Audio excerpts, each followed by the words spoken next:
Oke, bismillahirrahmanirrahim. Assalamualaikum warahmatullahi wabarakatuh. Waalaikumsalam warahmatullahi wabarakatuh. Ini kami bahagia hari ini kedatangan tamu lagi nih, Bapak Ibu ya. Jadi selamat datang di Pusat Pasar Kerja atau kita sebutnya Pasker ID. Pasker ID. Nah ini mungkin teman-teman semua yang nonton podcast ini pengen tahu gitu ya. Pengen tahu siapa dan dari mana gitu dulu Pak ya, Bapak Ibu. Dan juga nanti dengan hadirnya Bapak Ibu di sini itu apa sih? Ada ide-ide apa sih ke depannya yang kira-kira nanti bisa buat perbaikan kita bersama ya, terutama dari Pasker ID ini Kemenaker untuk bisa lebih baik lagi dalam pelayanan atau melayani dalam lebih skup kecilnya dari pusat pasar kerja ini lebih ke pasar kerja dalam dan luar negeri dan juga inklusi yang jelasnya ke depannya. Monggo, siapa dulu Bapak atau Ibu? Monggo. Yes, monggo. Ya, perkenalkan. Bismillahirrahmanirrahim. Assalamualaikum warahmatullahi wabarakatuh. Waalaikumsalam warahmatullahi wabarakatuh. Mas Sigit, makasih sudah diundang Bapak Ibu sekalian yang mendengarkan acara ini. Kami bahagia sekali hari ini bisa hadir di sini di Pusat Pasar Kerja.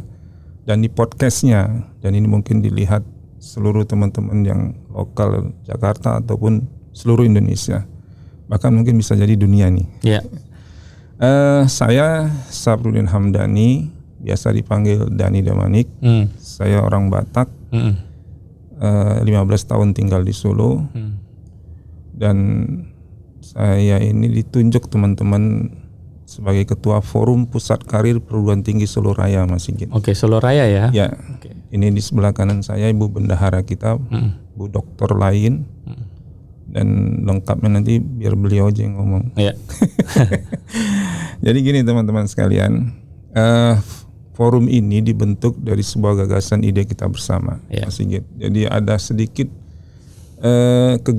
kegundahan lah pada teman-teman di pusat karir yang ada di Solo Raya ini. Saya ngelihat gini, selama ini kalau kita diskusi sama teman-teman ini dari pusat karir, dari CDC itu, kalau mereka melakukan sebuah kegiatan sendiri itu kok kayaknya kurang greget. Nah, akhirnya kita kumpul lah di kampus saya Universitas Islam Batik Surakarta. Kita undang hampir 63 perguruan tinggi se-Solo Raya. Lalu yang hadir pada saat itu ada 33 perguruan tinggi. Alhamdulillah ada 33 perguruan tinggi yang ikut bergabung di Forum Pusat Karir Perguruan Tinggi Solo Raya ini. Membernya 33 ya? Ya. Membernya ya? Sudah member ya? Sudah, insya Allah. Dan gini kita terus juga bekerja bagaimana yang 63 ini bisa ikut. Nah, lalu kita diskusi panjang lebar, kita bentuk satu kegiatan namanya Job Fair bersama. Memang ini baru 4-5 bulan. Nah, dalam tempo yang singkat itu November 2002 kita terbentuk, bulan Februari kita buat Job Fair. Dan alhamdulillah itu hampir 40 perusahaan dan hampir 3.000 orang yang mendaftar pada saat itu. Nah, ini memang luar biasa karena saya yakin kalau orang-orang baik berkumpul ya hasilnya tetap baik. Gitu. Nah, langkah kami terus berjalan. Kami terus bagaimana bisa mensosialisasikan ini. Dari setiap teman-teman yang kumpul, dari teman-teman perguruan tinggi yang lain juga, saya lihat di Sumatera di mana gitu, saya tanya, memang belum ada. Jadi Forum Pusat Karir ini mungkin bisa jadi role model seluruh Indonesia nanti. Saya berharap juga Pak Menteri nanti Tenaga Kerja, Pak Sekjen, Pak Wamen, Mas Sigit juga bisa mensosialisasikan ini. Bagaimana kita bisa bersinergi bersama. Mas Sigit, kenapa ini kita lakukan? Bagaimana kita bisa adik-adik ini tamatan adik-adik ini yang masih mahasiswa, bahkan yang sudah selesai itu tahu di mana mereka akan nanti bekerja. Itu memang tugas kita. Di sini kan tugas pokoknya itu. Bagaimana bagaimana kita menyiapkan agar adik-adik mahasiswa ini, alumni ini bisa bekerja. Bahkan ketika dia jadi mahasiswa pun kita harus punya tugas untuk menyiapkan mereka bisa bekerja paruh waktu atau juga mereka nanti ada istilahnya di perguruan tinggi itu apa Bu? Magang juga. Magang juga kita harus bisa pikirkan bagaimana mereka magang di tempat yang baik gitu loh. bukan di tempat asal-asalan, karena saya punya pengalaman juga. Masih anak yang magang malah disuruh jadi buruh. Wah, itu saya cabut lagi. Tukang fotokopi.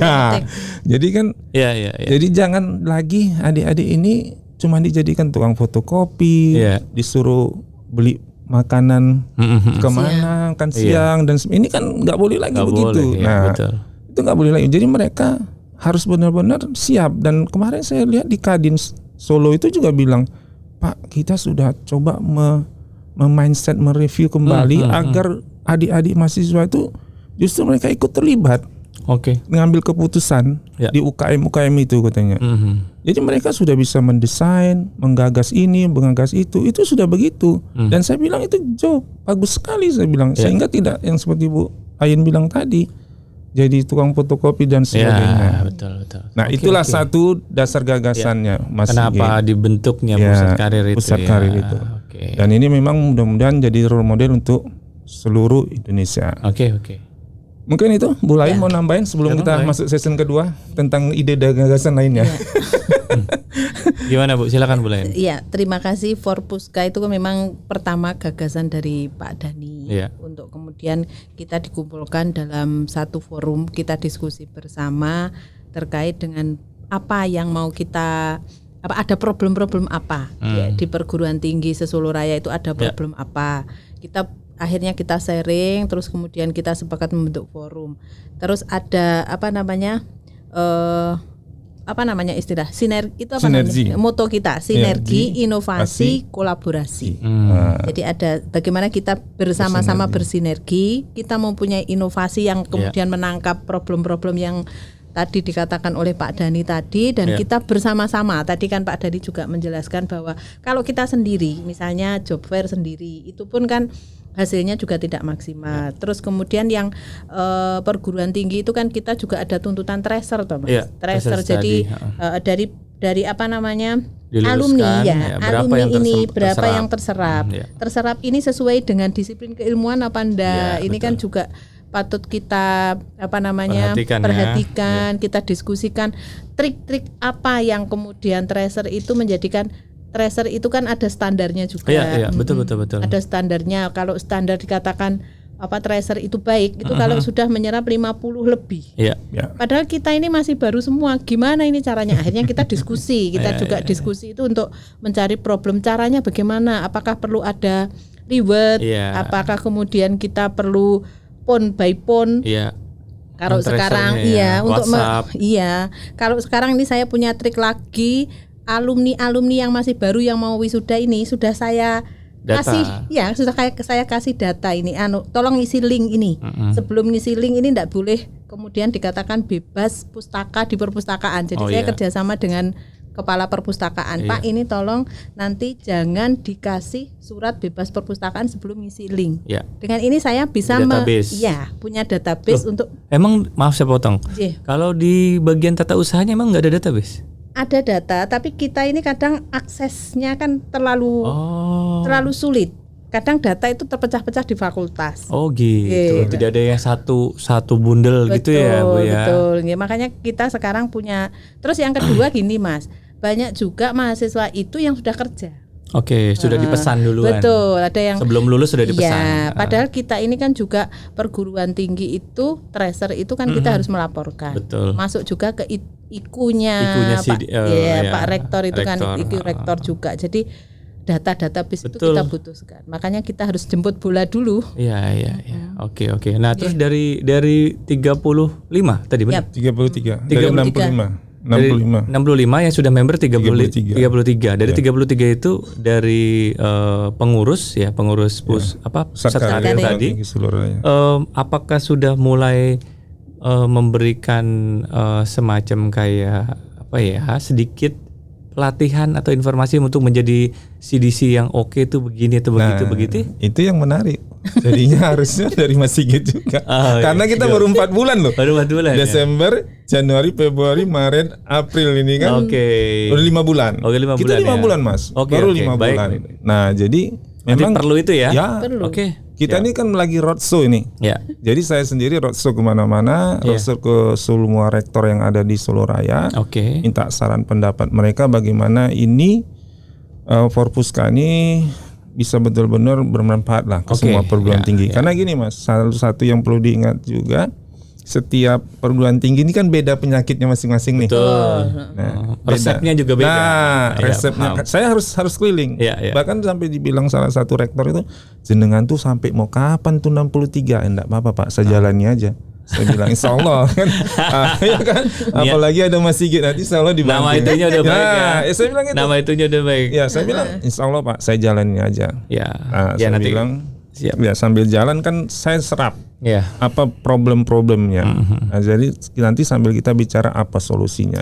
Gitu, nanti Mas. Kita sudah menangkap nanti nanti kita bicara ya untuk bicara lagi yang jelas dari Pasker, dari Kemenaker terutama kalau yang berhubungan dengan pusat karir atau CDC atau BKK kami sebutnya Pusat Kerja Khusus ini nanti kita juga ada unit namanya Direktorat Bina Penempatan Tenaga Kerja Dalam Negeri atau PTKDN. Nah nanti PTKDN dan Pasker yang akan mendampingi dari kebutuhan tadi yang apa yang pengen tahu pengen tahu tentang ketenaga kerjaan. Mungkin itu. Nah, selanjutnya apa sih harapannya atau ada ide apa sih kalau dari menurut Bapak Ibu dengan sekarang sudah melihat Kemenaker seperti ini, punya inovasi-inovasi seperti ini, dari Bu Menteri punya bahasanya, Bu Menteri itu punya program 9 lompatan Kementerian Ketenagakerjaan. Salah satunya link and match, di mana link and match ini sangat erat dekat dengan adanya Perpres 68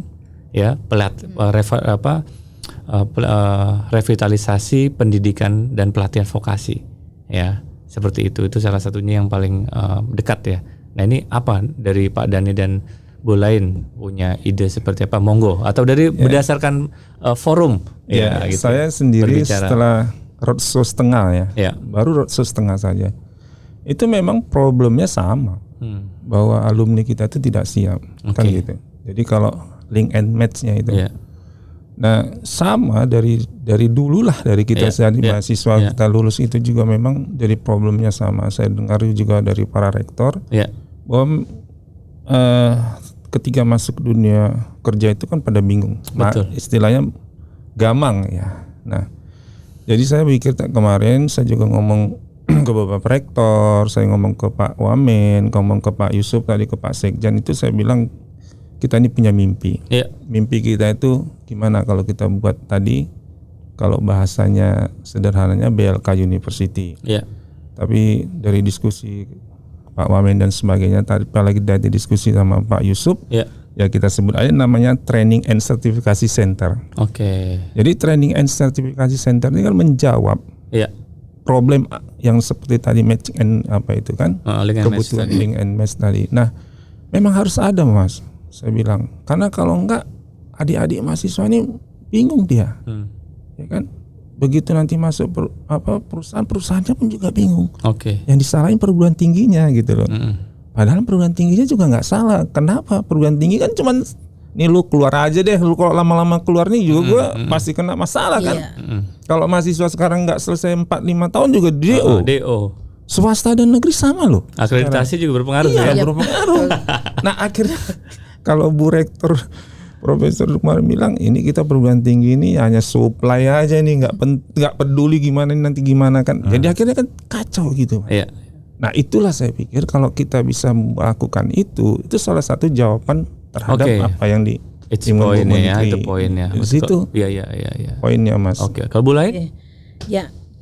Tadi ada banyak ilmu yang didapat dari Pak Sekjen, termasuk ketemu Pak Yusuf tadi juga menjelaskan bahwa namanya lulusan itu sebenarnya tidak hanya dapat sertifikat, tapi itu harus punya keterampilan. Nah ini peluang inilah yang kemudian menjadikan Forpuska ini kita menganggap sebagai satu sinergi yang sama dengan Kemenaker. Itu yang harus kita bersama-sama bagaimana kemudian ke depan kerjasama maupun ini kami ini tolong diingatkan, tolong kami ini dibimbing, dibina. Kamu harus begini loh, arahnya ke begini loh, jalannya harus begini. Jadi kita menjadi tahu. Terus yang sudah dilakukan Forpuska juga ini kemarin karena kita ada yang dari Kabupaten Sukoharjo, ada yang kemudian dari kan Solo. Beda-beda ya Solo Raya itu kan. Kita Sukoharjo, saya termasuk UIN Wonogiri. UIN itu kita juga sudah sowan ke Dinas Tenaga Kerja. Ya, Dinas Tenaga Kerja. Terus kemudian Solo itu kemarin juga terkumpul jadi satu forum. Kemarin kegiatannya apa, Pak? Iya, Dinas Tenaga Kerja. Intinya beliau Teman-teman. mensosialisasikan tentang bahwa perguruan tinggi itu harus punya BKK. Betul. Dengan punya BKK itu akan ada sinergi. Betul. Jadi kalau ada apa-apa itu BKK bisa kontak dengan kita. Terus ada kegiatan apa lagi gitu, Pak? Saya lupa.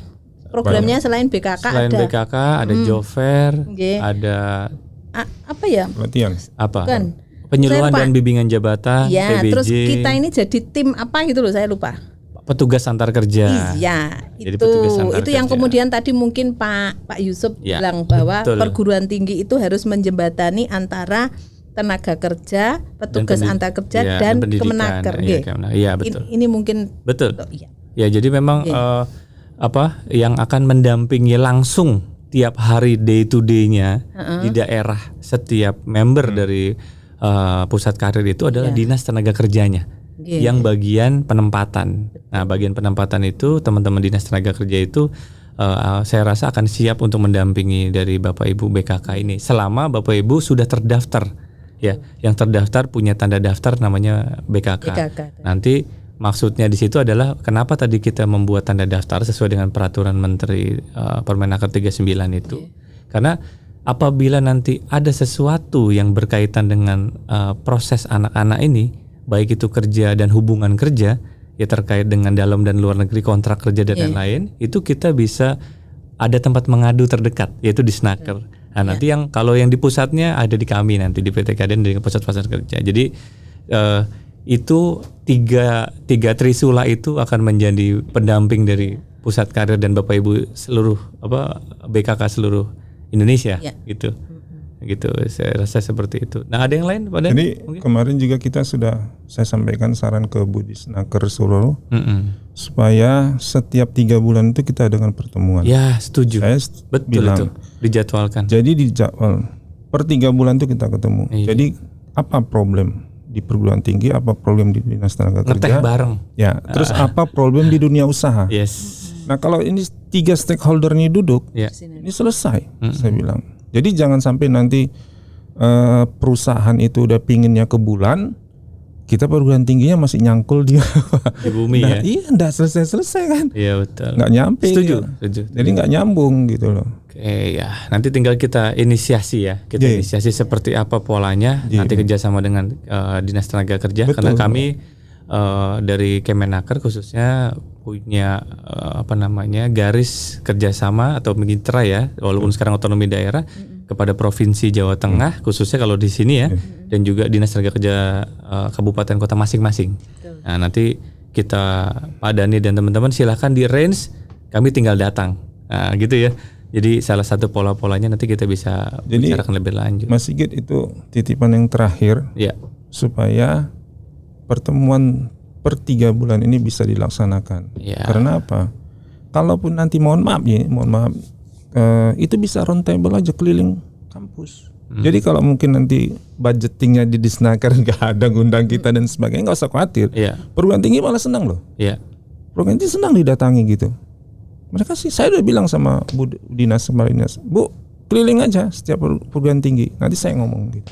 Sesolo Raya nggak apa-apa. Di mana ketemu per 3 bulan di kampus saya, 3 bulan kemudian di kampus Bu ini, 3 bulan kemudian nggak ada masalah. Saya bilang gitu. Betul. Jadi nanti saya yakin kementerian tinggal ngomong ketek ke bawah gitu loh.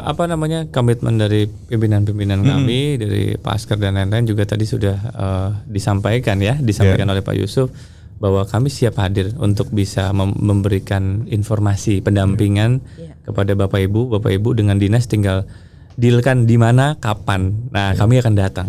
Gitu ya. Jadi kalau 3 bulan sekali kan nggak sampai bertumpuk bertahun-tahun gitu loh. Jadi selesai persoalan. Betul. Belum muncul masalah, udah tutup dulu. Tutup buku ya. Oke, menarik ya. Jadi terima kasih Bu Lain dan juga Pak Dani sudah mampir silaturahim di Pasker. Semoga enggak cuman yang pertama kali. Siap. Jadi nanti syukur-syukur diagendakan 3 35 atau 65 member datang semua ke sini. Siap. Tadi saya bilang ke Pak Yusuf gitu tadi. Podcastnya cukup nggak?